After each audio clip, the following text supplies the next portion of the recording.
Di sebuah desa, hiduplah seorang tukang sate yang terkenal dengan kelezatan satenya. Namanya Bagong. Setiap malam, Bagong berkeliling desa dengan gerobak satenya, memanggil pelanggan dengan suara khasnya, "Sate, sate." Suara itu menjadi tanda malam hari telah tiba dan warga desa tahu bahwa Bagong sedang berkeliling. Desa itu sendiri sunyi dan tenang, dikelilingi oleh hutan lebat, sawah yang luas, dan pepohonan besar yang sudah berusia ratusan tahun. Bagong adalah pria paruh-baya yang ramah dan mudah bergaul.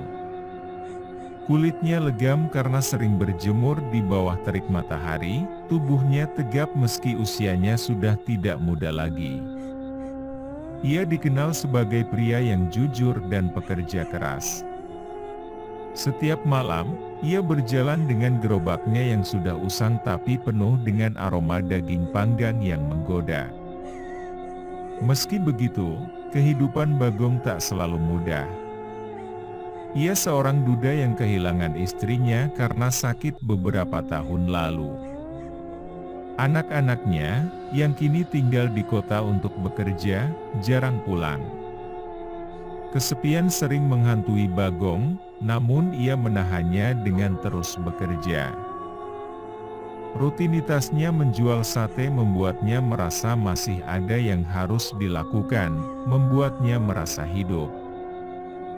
Namun, desa tempat Bagong tinggal menyimpan banyak cerita mistis. Salah satu kisah yang paling menakutkan adalah tentang Sundel Bolong, sosok hantu perempuan yang terkenal dengan lubang besar di punggungnya. Sundel Bolong dikatakan sering muncul di tengah malam, terutama di sekitar tempat-tempat sepi seperti kuburan, persawahan, atau hutan. Sundel Bolong yang ada di desa ini dikenal dengan nama Saroh. Dahulu, Saroh adalah seorang gadis desa yang cantik jelita. Sayangnya, kecantikannya menarik perhatian seorang lelaki kaya yang kemudian memperkosanya. Saroh yang hamil di luar nikah menjadi bahan gunjingan seluruh desa. Rasa malu dan putus asa membuatnya bunuh diri dengan cara yang tragis, menggantung diri di sebuah pohon besar di tengah hutan. Namun, kematiannya tidak membuatnya tenang. Ia bangkit sebagai Sundel Bolong, meratapi nasibnya dan mencari pelampiasan dendam. Malam itu, seperti malam-malam sebelumnya, Bagong mendorong gerobaknya melewati jalan-jalan sepi di desa. Langit gelap, hanya diterangi oleh cahaya bulan yang tersembunyi di balik awan. Angin malam berhembus dingin, membawa bau tanah basah dan dedaunan kering. Desa begitu sunyi hingga langkah kaki Bagong dan derak roda gerobaknya terdengar jelas. Beberapa rumah masih memancarkan cahaya redup dari lampu minyak, tapi sebagian besar sudah gelap, penghuninya telah terlelap. Saat tiba di perbatasan desa, dekat hutan yang terkenal angker, Bagong merasa sedikit gelisah. Ia biasanya tidak berjualan sampai sejauh ini, namun malam itu ada sesuatu yang mendorongnya untuk terus berjalan. Mungkin karena satenya belum habis terjual, atau mungkin karena rasa penasaran yang tak bisa dijelaskan. Tiba-tiba, dari balik pepohonan, muncul sosok perempuan. Dia berdiri diam, hanya beberapa meter dari Bagong. Wajahnya pucat, hampir tanpa warna, dan rambutnya yang panjang tergerai menutupi sebagian besar wajahnya. Namun, Bagong bisa melihat sorot matanya yang tajam dan dalam, seperti menembus hingga ke dalam jiwa.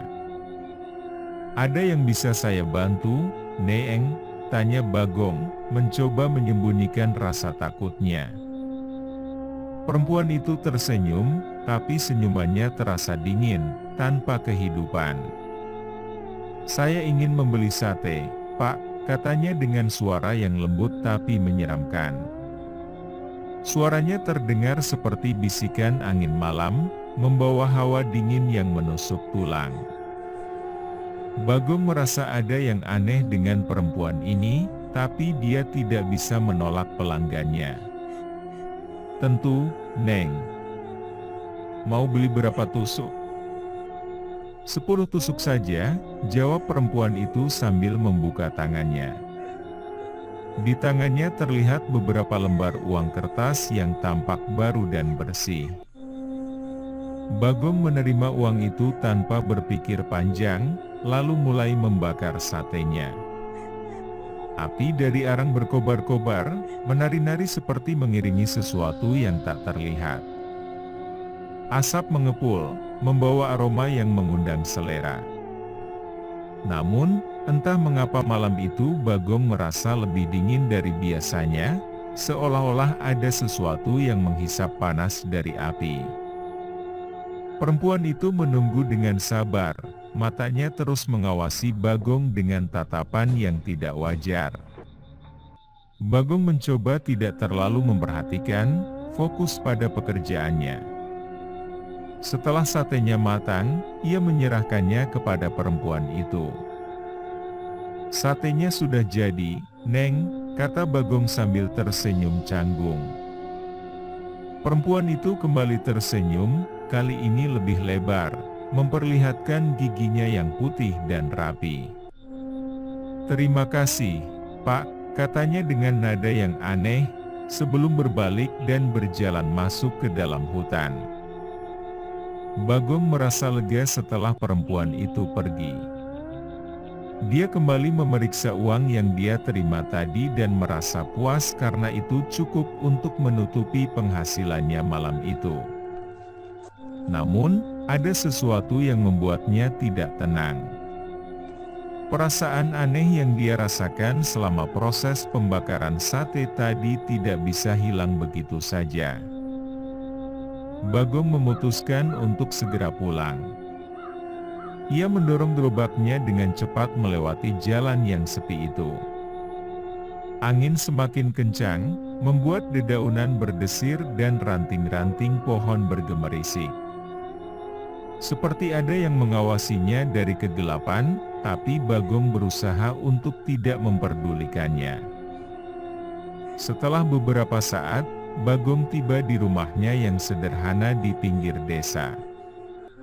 Rumah itu kecil, hanya terdiri dari satu kamar tidur, ruang tamu yang juga berfungsi sebagai dapur, dan sebuah kamar mandi di luar.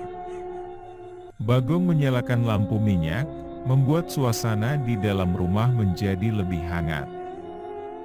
Ia segera menghitung uang hasil jualan malam itu.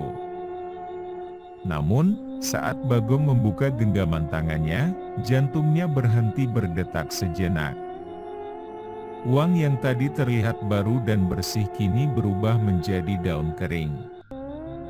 Mata Bagong membelalak, tubuhnya gemetar. Keringat dingin mengucur deras dari dahinya. Apa ini?" ucap Bagong dalam hati, hampir tidak percaya dengan apa yang dilihatnya. Daun-daun itu berguguran dari tangannya, berserakan di lantai.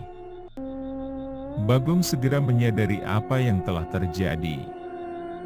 Pelanggan yang tadi ditemuinya bukanlah manusia biasa. Itu pasti Sundel Bolong, sosok yang sering diceritakan oleh warga desa. Bagong merasa darahnya berdesir, ketakutan mulai merayapi pikirannya. Dia teringat cerita-cerita tentang Saroh, gadis yang berubah menjadi hantu karena kejamnya nasib. Ketakutan Bagong semakin memuncak saat terdengar suara tawa kecil yang lirih namun jelas di telinganya. Ia menoleh ke sekeliling, tapi tidak melihat apa-apa. Namun, suara itu terus bergaung, semakin keras, seperti mengejeknya.